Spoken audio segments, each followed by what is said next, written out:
Hi guys, ওয়েদারটা যখন মেঘলা মেঘলা, husband এসে বায়না ধরলো মিষ্টি কুমড়া দিয়ে গরুর মাংস করার জন্য, সাথে পাতলা খিচুড়ি।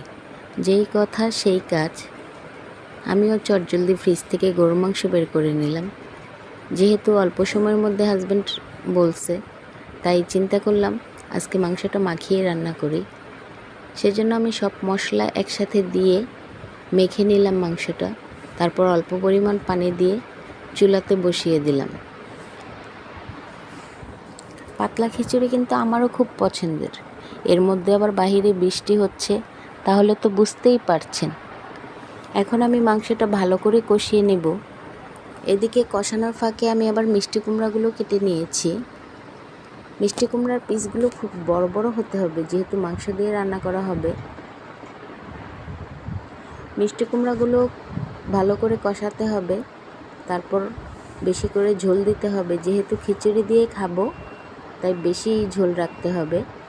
এখন মিষ্টি কুমড়াগুলো সেদ্ধ হয়ে গেলেই জিরা গুঁড়ো দিয়ে নামিয়ে ফেলবো মিষ্টি কুমড়া দিয়ে গরুর মাংসের তরকারিটা।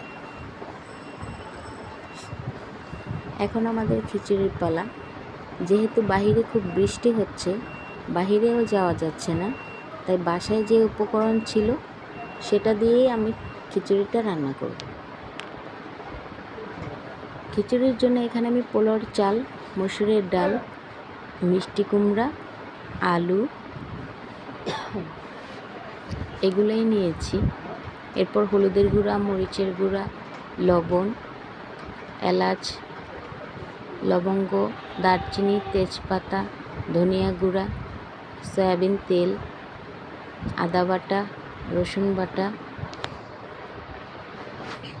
সবগুলো দিয়ে ভালো করে মেখে নেব। এরপর পরিমাণ মতো পানি দিয়ে আবারও একটু মেখে নেব। তারপর চুলাতে বসিয়ে দেব।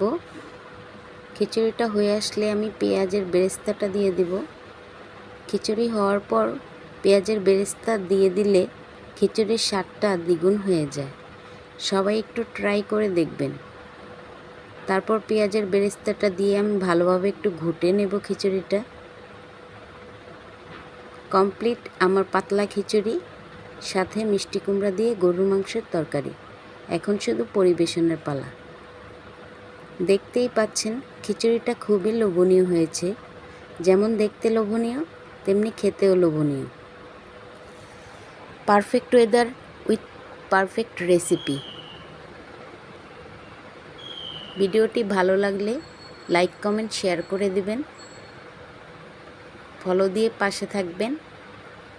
ইয়াম্মি একটা লুক দিয়েছে। এখন দেখবেন আমার ননদ খেয়ে কি রিয়াকশনটাই না দিল। ওর রিয়াকশনে মনটা ভরে গেছে। আল্লাহ হাফেজ।